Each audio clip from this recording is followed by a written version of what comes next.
Bonjour à tous et bienvenue au podcast Parlons Sport pour la dernière émission de la saison 1. Et oui, toute bonne chose a une fin et je finis en beauté avec un jeune prodige de la boxe professionnelle, Thomas Chabot. Comment ça va? Ça va super bien, merci. Toi? Oui, merci d'avoir accepté l'invitation. Je l'ai dit, tu es jeune, seulement 20 ans. Déjà 3 combats à ta fiche professionnelle.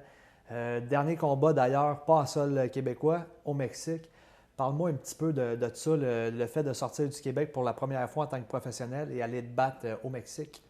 Écoute, ça a été une belle expérience, vraiment une belle expérience, surtout dans le monde de la boxe professionnelle. Tu sais, j'ai eu une carrière amateur où est-ce que j'ai voyagé à l'international. Je suis allé me battre dans plusieurs pays. Mais à la boxe professionnelle, aller se battre au Mexique, dans un village au Mexique, au milieu de nulle part, c'est quelque chose. Puis je suis très content de l'avoir vécu. Tu as commencé la boxe très jeune, à l'âge de 10 ans. De où s'est fait le déclic de moi, je veux devenir un boxeur? Le déclic s'est fait. Mon père m'a fait écouter un film de Rocky, Rocky 4. Oui.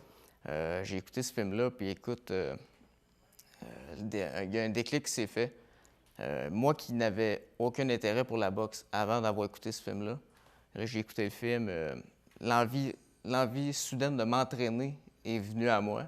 Alors, j'ai commencé à m'entraîner, rien de spécial, là. Je faisais des push-ups dans mon sol, redressement assis, du jogging, un peu l'entraînement à la Rocky. Euh, Par la suite, mon père voulait que je pratique un sport. Moi qui pratiquais pas de sport à l'époque. Fait que, mon père m'a dit, je vais devoir t'inscrire à un sport, m'inscrire à la boxe. Ça me convenait. Puis c'est là que tout a commencé. Alors, tu commences la boxe à 10 ans. Carrière amateur, champion du 4 fois, je crois. 4 fois champion canadien, exact. 4 fois. Alors là, tu as eu le déclic de faire de la boxe. Le déclic de passer d'amateur à professionnel, de où c'est fait? As-tu eu un moment donné, tu t'es dit, hey, écoute, je peux percer peut-être dans la boxe professionnelle puis gagner ma vie comme ça? Je suis quelqu'un de confiant dans la vie. Je suis quelqu'un de quand même assez très confiant. Euh, Quand j'ai commencé la boxe, c'était pour devenir professionnel à la base. À 10 ans, Exactement. Si j'avais pu tomber pro à 10 ans, tu l'aurais fait. je l'aurais fait. Tu sais, le film de Rocky, c'est de la boxe pro.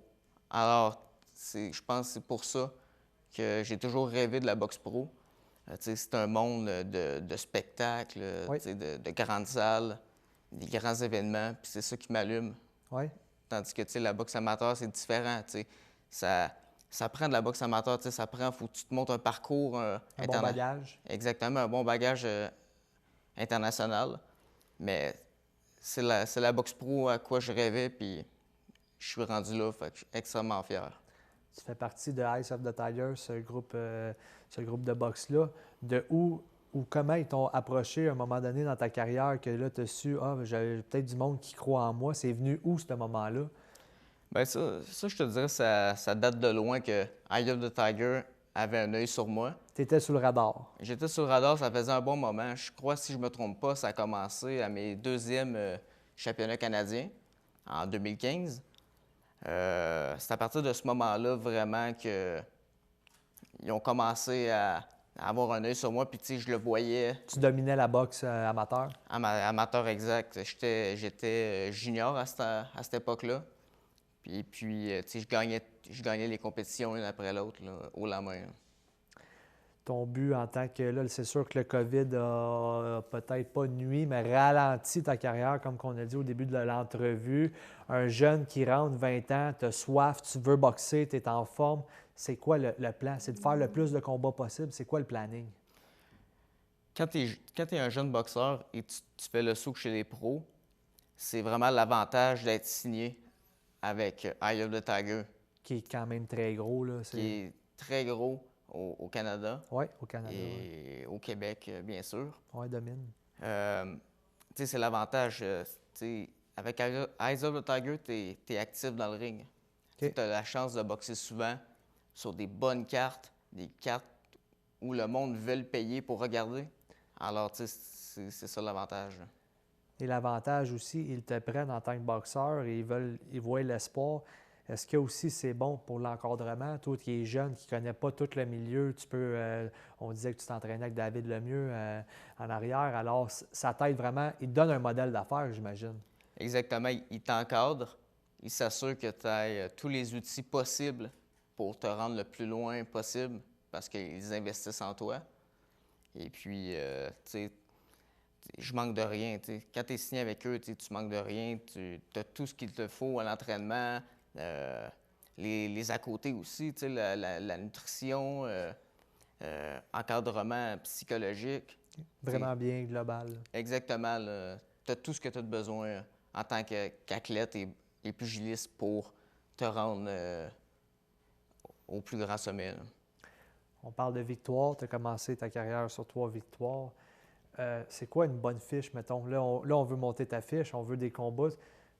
T'as-tu peur de ça? D'arriver et pogner ton homme tôt en carrière, même si là, présentement, tu domines? Est-ce qu'il y a une petite crainte en toi que des fois, ça se peut, c'est la boxe, un coup de poing? Est-ce que tu as eu une peur? Est-ce que de ne pas te rendre à ton objectif un jour qui est devenir champion du monde?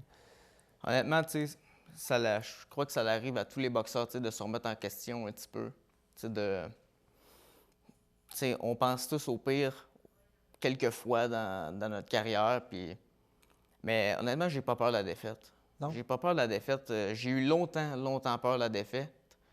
Écoute, je pense à la boxe amateur, j'étais invaincu jusqu'à mon 14e combat, si je me trompe pas. Puis ça, c'est quand même assez rare que, quand tu fais le saut, quand tu commences dans la boxe amateur, que tu n'aies pas de défaite avant ton 14e combat, à ce moment-là, je me pensais invincible. Je pensais Rocky. Là. Exactement. Là. Combien de temps ça va continuer comme ça? Ça va continuer longtemps. Je vais être invaincu. Puis à un moment donné, tu arrives à une compétition, boum, tu te fais frapper par ton homme. Puis ça te rentre dedans, là, solide, parce que j'avais jamais connu la défaite à ce moment-là. Puis c'est après ça que tu te rends compte que la vie continue. C'est pas parce que tu as eu une défaite que ça s'arrête là. Tu grandis de ça. Tu rebondis avec ça, puis tu reviens plus fort. Fait chez les pros, ça fait plus mal que chez les amateurs une défaite. C'est important pour les classements, mais ça me fait pas peur. J'ai vu, il y a combien de champions grands champions de légende qui ont tombé puis se sont relevés. Pourquoi je pourrais pas le faire? As-tu un boxeur que tu idolises, que tu regardes puis tu dis, moi, je vais être comme lui? Est-ce qu'il y en a un en particulier que tu pourrais nous dire que lui, regarde, tu suis son plan, tu l'aimes à chaque fois qu'il boxe, tu es arrivé devant le téléviseur? Y a-tu quelqu'un qui t'inspire? À l'époque, je te dirais, j'avais plus de un idole. Lucien Boutet a été mon idole longtemps. C'est un gaucher comme moi, un chic type, respectueux dans la vie de tous les jours. Dominé solidement. Et un style qui est impressionnant à mes yeux. Beaucoup de knockouts au foie, des coups au corps. Puis ça m'allume. C'est des coups que j'aime faire, les coups au corps. Alors, ça a été un modèle longtemps pour moi. Mais aujourd'hui même, je te dirais, j'ai plus d'idole. Plus d'idole? Je regarde chaque champion, chaque personnalité. Je pense que je peux tirer un petit quelque chose de ça pour me bâtir. Fait que maintenant, c'est ça que je regarde. Je regarde les points forts de chaque champion, j'en retire quelque chose, puis je me bâtis avec ça. Tu visualises déjà ce qu'on peut comprendre un peu en te parlant. Tu visualises déjà, on dirait, d'être au sommet. Ça, c'est ce que j'aime ça, te voir. Déjà 3 combats, mais on dirait qu'il te prépare mentalement. Un jour, tu es au sommet, mais c'est une préparation qui se fait dès tu n'arrives pas champion, puis ce que je fais. Il y a un travail, je pense, puis vous l'effectuez à chaque. Tu sais, un boxeur, tu t'entraînes combien de fois par semaine? Combien de fois par semaine? Écoute, je m'entraîne à peu près, je te dirais, peut-être 12 entraînements semaine. C'est à peu près, je m'entraîne pratiquement 2 fois par jour à tous les jours. Il y a des journées que c'est 1 fois par jour, mais tout dépendamment de la récupération que tu as besoin. Une journée, tu es plus fatigué, tu as besoin d'un plus grand repos, alors ça va être un entraînement. Il te faut une discipline de vie. On le sait, tu es très jeune, 20 ans, là, c'est le COVID, les bars sont pas ouverts, mais à 20 ans, des fois, il y en a qui partent sur le party. Toi, il faut que tu ailles les yeux rivés sur ton objectif. Tu es jeune, mais tu as un plan en tête, puis je pense que diète alimentaire, si je te dis ça, tu es sur une diète à l'année, fais attention à ton alimentation. Exactement, ça a toujours été depuis que j'ai commencé. Écoute, ça me fait rire, ça fait rire mes proches aussi. J'avais 12 ans quand j'ai commencé les compétitions amateurs, championnat du Québec, canadien. J'ai commencé à plus manger de gâteau à ma fête. À partir de 12 ans, Ouais. aucun gâteau à ta fête. Tu sais, je dis à ma fête, mais tu sais, c'est tout le temps. Mais tu sais, je donne l'exemple à ma fête parce que tu sais, c'est souvent. C'est une date que tu as eu C'est un une bonne gâteau. raison pour pouvoir manger du gâteau puis se gâter. Tu sais, tous les invités à ma fête, tu sais, manger du gâteau, mais moi, j'en mangeais pas. Je pensais à une chose, puis c'était mes performances.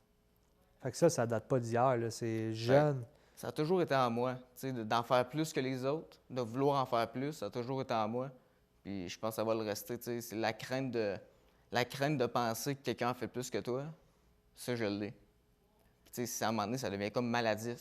C'est comme un peu une maladie, un Ouais. peu, là, tu sais, mais tu sais, c'est pour le bien, là. Fait que, tu sais, ça m'allume d'en faire plus, tout le temps plus. Dans la boxe, c'est des combats un contre un. Vous montez dans une arène, puis à coups de poing. Chaque boxeur, vous n'avez pas peur. Tu sais, vous avez, je pense, la crainte, il ne faut pas que tu l'aides, tu rentres là. C'est quoi l'adrénaline que tu as au début quand tu es dans le vestiaire, tu fais tes tapages? Y a-tu une petite affaire? As-tu un rituel, premièrement, avec ton équipe? Y a-tu quelque chose que tu fais avant chaque combat? Ben, tu sais, on arrive dans le vestiaire. Oui. Honnêtement, pour moi, c'est un moment qui est long puis qui n'est pas tellement agréable. Tu sais, c'est comme un t'angoisse un peu, là, tu sais, Un petit stress qui s'installe en dedans de toi, veux pas? exactement, tu sais, tu te mets angoissé, puis tu as hâte que ce soit ton tour. Mais tu sais, quand tu sais que t'es loin dans la carte, Plus d'attente. tu sais, t'as de l'attente, puis tu sais, tu te dis, tu rentres là, tu t'assieds, bon, il me reste 4 heures à attendre. Oh! Fait que 4 heures, tu sais, c'est pour ça que c'est un travail mental à faire, parce que tu sais, tu peux pas compter chaque minute pendant 4 heures, puis bon, OK, j'ai hâte, tu sais, faut que tu penses à autre chose, tu essaies de... Parce que tu sais que tu es préparé, le camp d'entraînement il est fait, tu es prêt à rentrer, mais il y a ce jeu-là dans ta tête que faut que tu penses que t'es le meilleur, le plus beau, le plus fort, puis tu t'en vas. C'est une guerre de tranchées, la boxe. Exact. Puis tu sais, je suis avec mon équipe, mon entraîneur, tu sais, on essaie de peut-être parler d'autre chose un petit peu, tu sais, Ouais. de changer les idées, mais quand il vient le temps de parler du plan de match, tu sais, 1 heure avant le combat, on se met dans la bulle, puis ça commence. On va aller voir ton dernier combat. On l'a ici. Ça, c'est pas ton premier. Ça, c'est ton premier. Mon premier combat. Ton Ouais. premier combat professionnel à vie. Culotte blanche, Thomas Chabot. En ce moment, là, à ce moment précis-là, à quoi tu penses? Là? Tu le sais que tu l'as ou. Ça, honnêtement, ce combat-là, je pensais pas à grand-chose à part, tu sais, Là, c'est violent. C'est- Là, à la c'est- fin, c'était la puissance. écoute, le combat a duré 1 minute et demie environ. Ça, c'est quoi? Tu sais, C'est un round? Tu achevé en dedans d'un Premier round? round, 1 minute et demie sur 3. Terminé mon soir? J'étais très nerveux. J'étais Très vraiment nerveux? très nerveux. Je voulais commencer doucement, puis j'ai commencé comme un fou. Là, ça, c'était pas pendant le COVID. Il y avait une foule. Exact. Combat professionnel, c'était à Au Casino de Montréal. Casino de Montréal, devant famille et amis. C'était ton moment, premier combat. Tu as réglé ça en dedans d'un round? Écoute, je suis pas très fier de ma stratégie ce soir-là parce Non? que j'ai un style offensif. Puis la boxe, c'est de prendre son temps. Mais c'était mon premier combat. Je m'étais dit, bon, je vais suivre le plan de match, je vais Le y plan aller. de match, c'était quoi, mettons, pour ton C'était premier d'y aller combat? doucement. Tu sais, lancer le jab, le toucher, puis être patient. OK. Pas chercher, tu sais, pas l'agressivité, pas l'offensif que j'ai toujours. Tu sais, c'était vraiment de le timer puis de placer des bons coups, mais Ça n'a pas pris de temps qu'on la voit switch, tu la es switch. agressif vers lui, puis c'était terminé. Exact. Est-ce que des fois, dans la boxe, comme là, on le sait, un plan de match, première ronde, tu observes, est-ce que c'est vrai, ça, mettons, tu le sais, tu vas peut-être le knocker, mais regarde, vas-y, un round, 2 rounds, puis ouvre la machine peut-être au troisième. C'est vrai, ça, un plan de match? Tu as un bon plan de match établi avant le combat? Absolument, absolument. On a toujours un plan de match d'établi avant le combat. Puis, tu sais, dans mon cas, souvent, c'est de rester patient, être allumé, observer les coups qui s'en viennent parce que tout le monde peut être dangereux dans les premiers rounds. N'importe qui, rendu N'importe qui. professionnel, un coup peut Tu sais, être fatal. Les gants sont petits, le padding est petit. les bandages en dessous, c'est... On le sent, un coup de poing? On le sent. On le sent? On le sent. Tu sais, c'est des coups qui c'est solide, là. Puis, tu sais, il faut rester patient. Faut faire attention parce que tout le monde est dangereux dans le premier round. Tout le monde peut frapper fort. Tout le monde est plein d'énergie. Tu sais, ça vient de commencer. L'adversaire devant moi, il est plein d'énergie, il est allumé, il n'est pas fatigué. Fait que c'est à ce moment-là qu'il faut faire attention. Et on s'en parlait derrière un petit peu. Tu es un gars qui aime l'endurance. On en a parlé, là, premier combat, premier round. Tu n'as pas fait beaucoup de rounds en ce moment professionnel.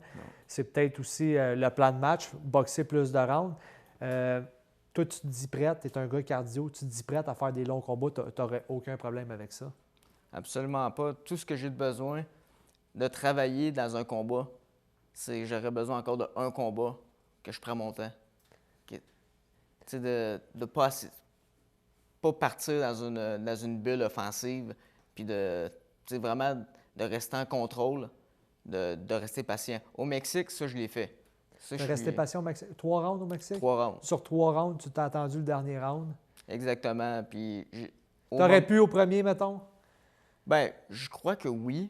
Mais tu sais, le gars devant moi, il était tough. Un tough? Alors, je sais pas si ça l'aurait passé au premier, mais selon moi, j'aurais pu. Mais j'ai pris mon temps, j'ai travaillé, j'ai beaucoup plus évolué dans ce combat-là que dans mes 2 autres d'avant, qui se sont terminés au premier round.